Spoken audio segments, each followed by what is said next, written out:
నమస్కారం, శ్రీవార్త న్యూస్కి స్వాగతం. గుర్రం గుగ్గుళ్ళు తింటుంటే గాడిదకి కడుపు నొప్పి అన్నట్లు వైసీపీ నాయకుల కథ ఇలా ఉందని కదిరి మండల టీడీపీ నాయకులు కుపేందర్ రెడ్డి వైసీపీపై ఆగ్రహం వ్యక్తం చేశారు. బీజేపీ నాయకులకు, జనసేన నాయకులకు నా నమస్కారములు. ప్రణీత్, నీవు వయసు తగ్గట్టు మాట్లాడలేదు. మీ కంకర ఫ్యాక్టరీ వలన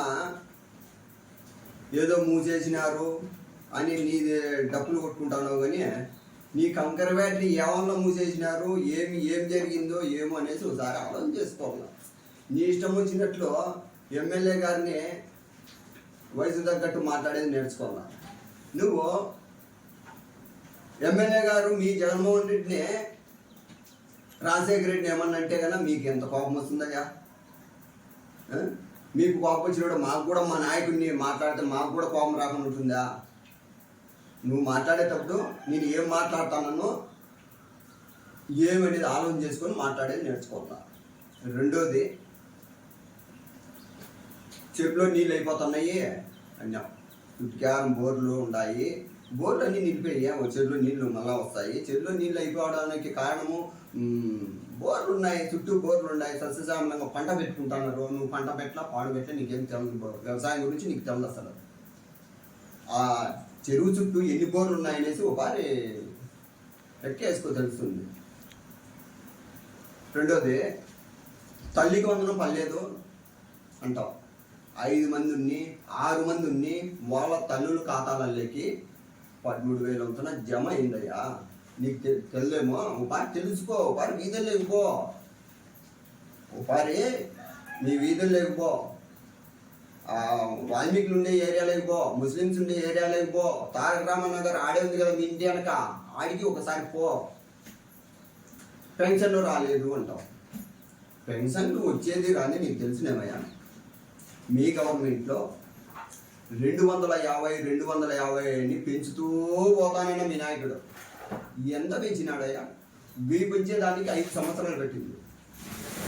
మా నాయకుడు అట్లా కాదు. గవర్నమెంట్ రాకనే వాగ్దానం చెప్పిన ప్రకారము ఒకేసారి 1000 రూపాయలు పెంచిన ఘనత మా నాయకుడు చంద్రబాబు నాయుడుది. నువ్వేందో పెన్షన్ రాలేదంటున్నావు. ఒకసారి విచారించుకోవాలా.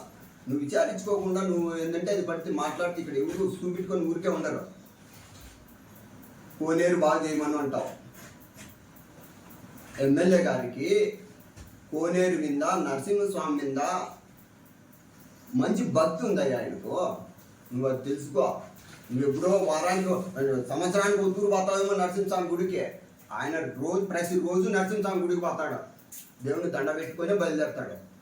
నువ్వేందో సంవత్సరానికి ఓ రోజు పోయి నువ్వే నరసింహ కోనేరు చూడమను అంటావు. ఆయన కారు తెచ్చుకున్నాడు అంటావు. ఏం కారు తెచ్చుకుంటే ఏమైంది? ఆయన మినిస్టర్ అవుతాడయ్యా ఇప్పుడు. ఆయన కారు తెచ్చుకుంటే నీకేమి?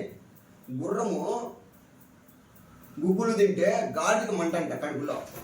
అట్టుంది నువ్వు చెప్పేది. రామయ్య గురించి మాట్లాడతావు, జొన్న సూర్యనారాయణ గురించి మాట్లాడతావు.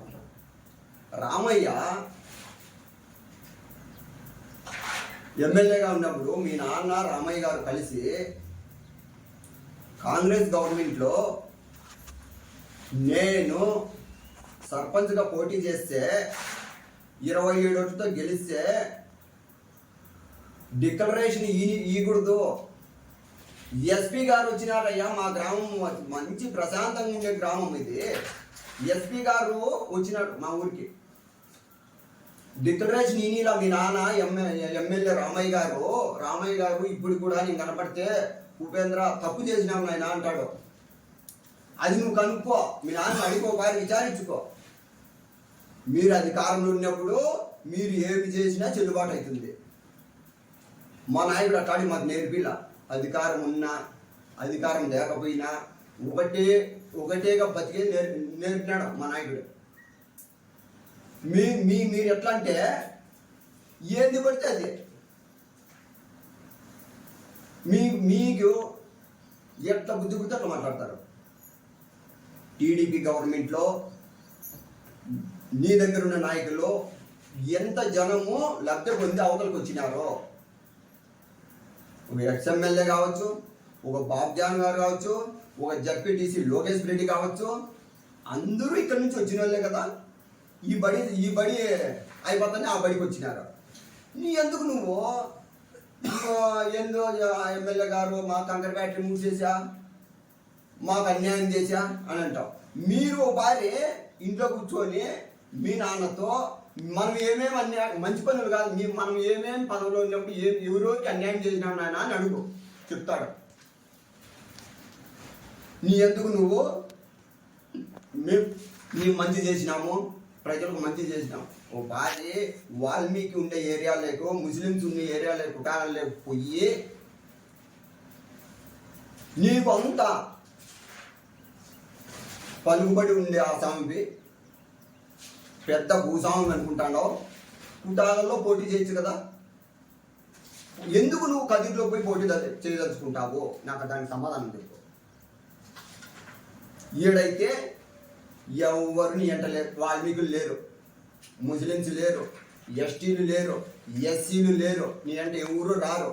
ఎందుకంటే ఈడైతే ఖచ్చితంగా ఓటమి రుచి చూపిస్తారని కదిరిపోయి పోటీ చేస్తావు.